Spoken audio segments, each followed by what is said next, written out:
কিন্তু এত মানুষ দেখে ড্রে একটু ভয় পেতে থাকে। মিস্টার হান তাকে টুর্নামেন্টে সমস্ত নিয়মকানুন এক এক করে বুঝিয়ে দেয়। প্রতিটা ম্যাচে জেতার জন্য মাত্র 2 পয়েন্টের প্রয়োজন হবে। প্রথমে সে ফাইট করতে গিয়ে ভয়ে কোর্ট থেকে বাইরে বের হয়ে যায়। তখন মিস্টার হান তাকে বুঝিয়ে আবার ফেরত পাঠায়।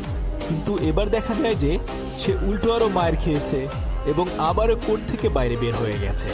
তার অপোনেন্ট পক্ষ তখন 1 পয়েন্ট পেয়ে যায়, কিন্তু এবার সে খুব ভালোভাবেই ফাইট করে 1 পয়েন্ট জিতে নেয়। এরপর সে খুব ভালোভাবে আরও 1 পয়েন্ট পেয়ে যায়। অন্যদিকে মিস্টার লিয়ের টিমের ছেলেরাও এক এক করে জিততে থাকে, এমনকি চ্যাংও খুব ভালোভাবে খেলে জিতে যায়।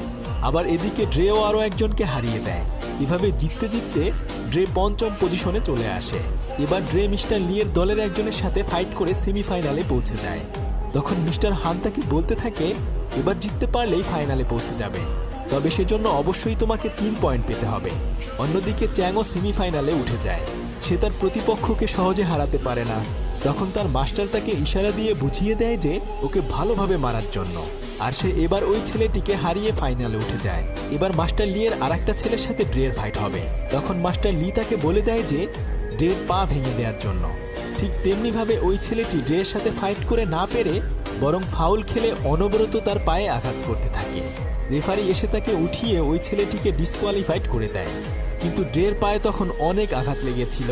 ডাক্তার সমস্ত কিছু চেক আপ করে বলে দেয় যে পরবর্তী ম্যাচে ফাইনালে সে আর খেলতে পারবে না।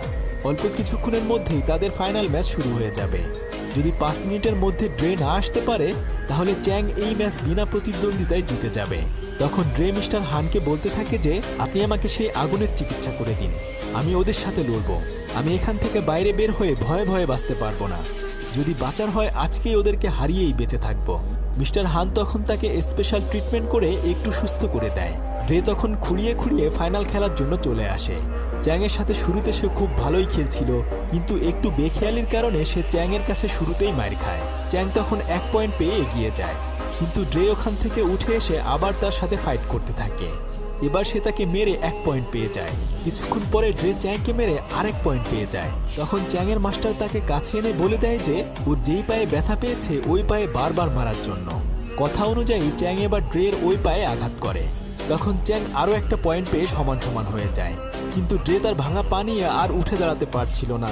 তবে অনেক কষ্টে সে উঠে দাঁড়ায় এবং এবার সে ওই কোবরা মুভের প্রস্তুতি নিতে থাকে। চ্যাং তাকে আঘাত করতে আসলে সে 1 পায়ের উপর দাঁড়িয়ে উল্টো ডিগবাজি দিয়ে সজোরে আঘাত করে চ্যাংকে হারিয়ে এই ম্যাচ জিতে যায়। সে চ্যাম্পিয়ন হওয়ার কারণে মিস্টার হান এবং তার মা অনেক বেশি খুশি হয়ে যায়। তবে চ্যাং তার ভুল বুঝতে পারে।